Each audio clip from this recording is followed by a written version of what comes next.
welcome back to another project. Not really a project, something a little different. Well, the wind is kind of strong today, so okay, as you can tell from the thumbnail, I feel like an impulsive kind of day, so that's never good. Something I said I would never ever do to my trucks, I'm gonna give in and do it to the Tacoma. As far as safety for this thing, I'm gonna do, I talked to several mechanics. It's a split decision between safety and what's safe, what's not safe, and there's no real definitive answer. But like I said, the truck, we don't have any real places to go off-roading here, so there's nothing that would endanger myself, my passengers, or anyone while in the truck. Now on the main highways and freeways, that's a little different story. Of all the accidents I've seen, there are no local cases here that people have died and something bad had occurred from what I'm gonna do. So I need to go and see Daryl, and to spoil it, yes, I am gonna put on a body lift on the Tacoma. Why? Well, like I said, the truck doesn't really, I guess it's more like a mall crawler, and the only thing I use it for is for work, to haul lumber, haul all kind of bricks, and all kind of construction material. Weekends I go with Derek and Jamie. We go on the sand, we off-road on a mostly just sand, real light kind of rocks kind of stuff, but nothing really major. So I think I will be safe with the body lift. I'm only gonna go with 2 inches for the fact that with a 2-inch lift, I do not need to cut the fuel filler neck, and there's very minimal modifications that need to be done. The rear tow hitch will be moved, the whole tow hitch and bumper will be moved up 2 inches, and I can re-drill the holes and bolt it with some grade 8 hardware, 1/2 inch or whatever, and I should be able to still tow with it. I'm not going to tow anything big, so I should get away with it. So that's the project for today. That, and as you can probably tell already, I'm gonna get a new set of wheels today. So we're gonna take a trip down to Daryl's shop. I'm gonna order the body lift, and in a little while, in fact, John's coming over, and I bought some new wheels, and I'll show you guys what those wheels look like. So let's hit Daryl, and then I'll show you guys the new wheels that's on its way. Okay, I'll be right back. So here they are.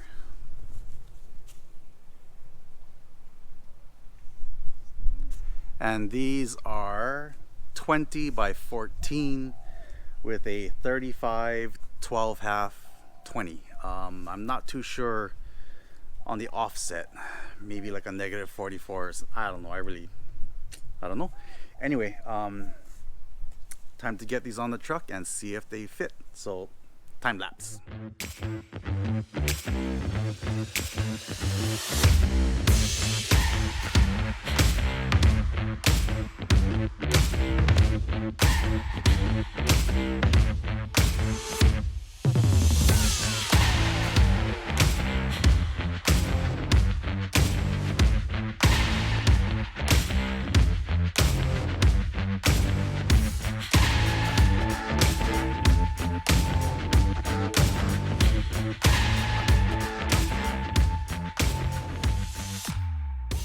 Okay, that was a lot of fun. Not too bad. I get to see what it's like to do the mall crawling life with these big wheels and tires. I'll put it in the sun and try to get some better pictures or photos for you guys, or videos.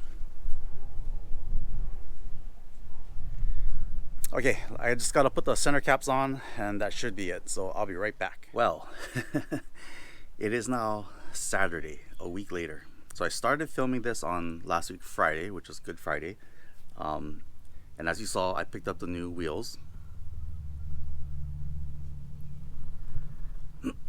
Okay, so the reason this video is now a week later, I have no time to deal with these things. I have work, I have life, all that. Anyway, let me explain to you guys what happened. So I put the wheels on. You just saw that. I went for a test drive. immediately, once I started even rolling 5 miles an hour, the steering wheel felt weird. Something was not right. I could feel it. It felt kind of wobbly. Hit a little pothole in the road. It just felt weird. Right at 40 miles an hour, it felt like my steering wheel had a seizure. It started shaking, and then it would go away. So I'd stop. As soon as I stop, no problem. I'll drive again, maybe 10 miles an hour. Steering wheel starts to shake, and then it goes away. So I'll stop. Go again, maybe about 35. Same thing. So that tells me that it's a balancing issue. I did talk to John. He did tell me that when he picked up the wheels, for some reason, they convinced him to use balancing balls. Balancing balls, now in theory, balancing balls are a very good idea. They're designed to move with the momentum of the wheel. They're designed to find that sweet spot. And they're also designed to self-balance the wheel as time goes on, as the wheels wear down. As the tires wear down, as chunks fly off of the tires through off-roading. The balancing balls are supposed to find that sweet spot in the wheel as they rotate.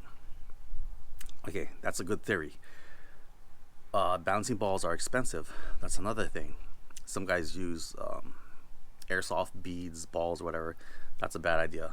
Anyway, so the balancing balls have more problems than anything. At low speeds, it takes a while for the balls to move and spin and find a spot. While they're spinning, they all coagulate and they have to kind of disperse around the wheel through centrifugal force. There's too many variables for balancing balls to work properly, which is why sometimes I'll get the wobble, sometimes I wouldn't. At certain speeds I'll get it, at certain speeds I would not. There's too many variables. And there's also a mathematical formula. So for every gram of balancing balls, I think you have to convert the weight of the tire into kilos. So you take, say, 30 pounds or 50 pounds, convert it into kilos, divide by 2.2, that gives you your weight in whatever. And then it's 1 gram per kilo, which is 2.2 pounds. It's too much of a headache. I did talk to Daryl, and he said, yeah, they never use those balancing balls. And another thing, I researched it. Some idiots out there decide to stick the whole freaking bag in the tire. You're not supposed to do that. You're supposed to take the damn balls out. Now, I have to take the wheels to Daryl. He's gonna DB, take the wheels, take the tires off, vacuum out all those darn little balls, and balance it to the traditional way.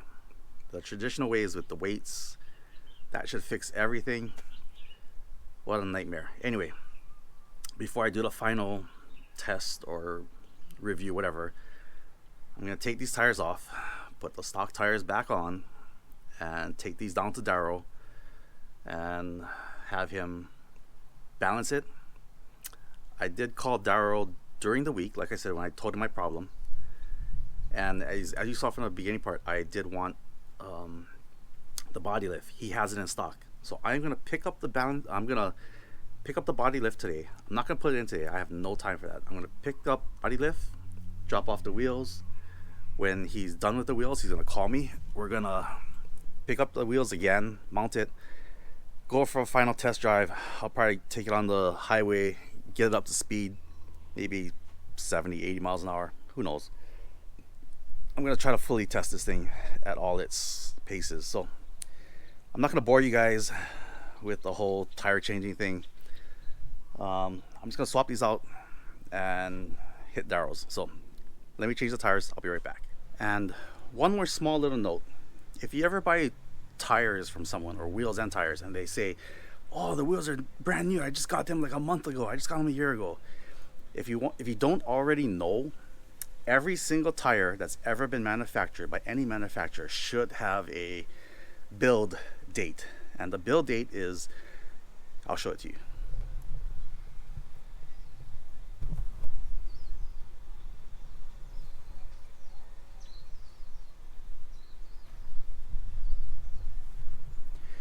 Okay, so the last two numbers are always the year that it was produced. So this one says 3422. That means the 34th week of 2022. It's 2023. He's had these wheels off of his rig for several months, so less than a year old already. So that tells me that it is true what he's saying. He just bought these wheels. They are pretty brand new. It still has those little nubby ding things all over the whole thing. So yeah, little side note on how to read tires. Just look for that oval with the set of numbers. The last two numbers are always going to be the year.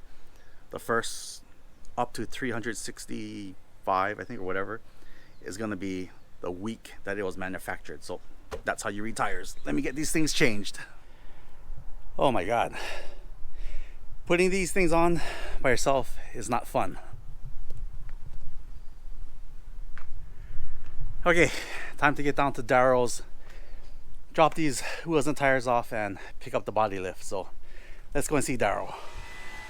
Alright, I'm here at Daryl's. I'm gonna pick up the body lift, but I wanted to show you guys. Let me turn off the key. So Daryl is putting on a sick freaking suspension 4-link rear system in a, looks like a new Tundra.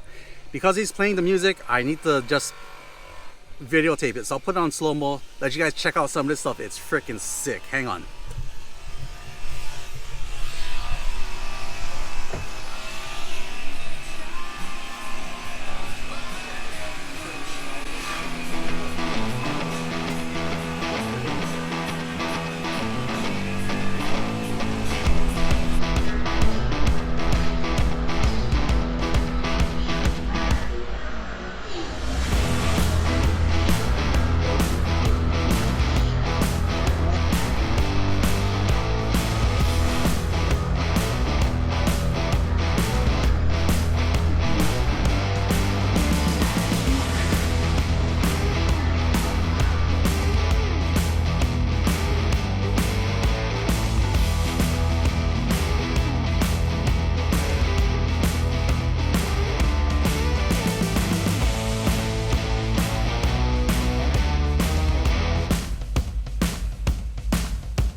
Okay, so that truck was sick, and the things they're gonna do to that thing is just unreal. Anyway, it's too hot. Daryl's super busy with that, so I told him I'll come back during the week to grab the body lift, and I'll come back during the week to grab the tires. So this video will drag on for another week, so I'll see you guys in a couple days. All right, well, I'm back home. Nothing more I can do for today, so I guess I have to wait till next week when Daryl calls me to let me know that the wheels are done, those balance balls are taken out, and he balances it the traditional way. At that time, I'll pick up the body lift and come home and figure out a plan on when I'm going to install it. So I guess I'll just work on the 34 for now. I will see you guys next week sometime. All right, and here we are. It is Tuesday. Time to pick up the wheels and the body lift from Daryl.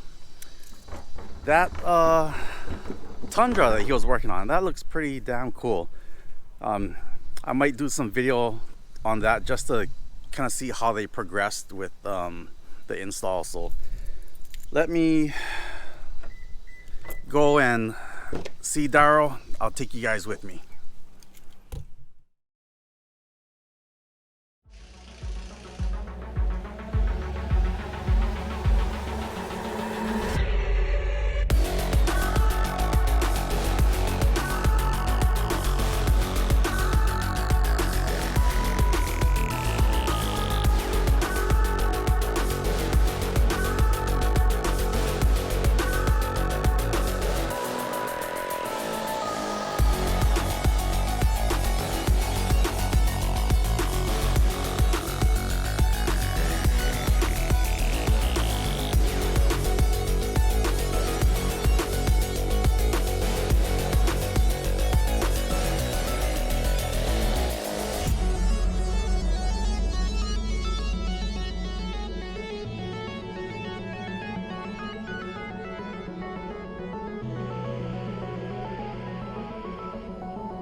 All right, time to get home. I'm leaving Daryl's shop now. That Tacoma is sick. The rear cantilever, 4-link suspension in the rear. That, I don't know, whatever that thing is. Anyway, he's got 2 Tundras in there, 2 new Tundras that he's working on, all with bulletproof lifts. I'm tempted. I may have to switch over to a bulletproof 10-inch lift. I don't know. It's so tempting. Anyway, time to get home, get the wheels on, and plan things out. So I'll see you guys when I get home. All right, there we go. The truck is done. The not new, but the wheels are back on. The balancing came out good. Everything came out pretty good, near perfect. So here's what it looks like.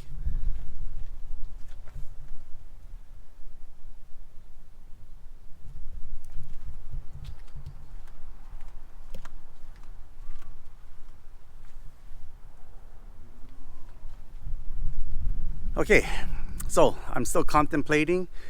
Like I said, on the impulsive buy, I got these wheels, and I did just pick up the body lift.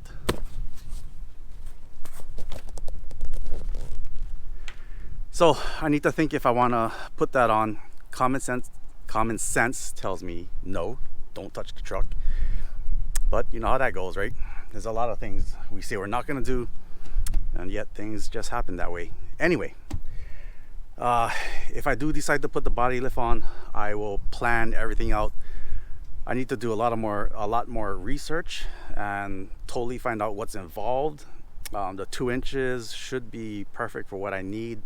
I do not have to cut the fuel filler neck. I don't have to cut a lot of things. I can just relocate the rear tow hitch and bumper all together as one.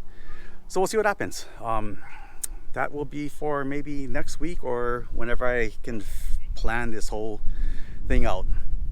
Oh, one more thing. So I wanted to say what's up to the gentleman that was next to me on this past Sunday when I was in the 34. Whenever I get a chance to meet someone, or if someone comes up to me and says, "Hey, I watch your videos," that is freaking awesome to me. I mean, that's just freaking cool.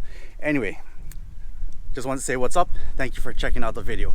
You know, I do these videos just to help everyone out. Maybe somebody can learn from my mistakes or get inspired to do something along that lines. So I just want to say what's up to the gentleman that was next to me. Nice Tacoma. And as usual, I will see you guys on the next project.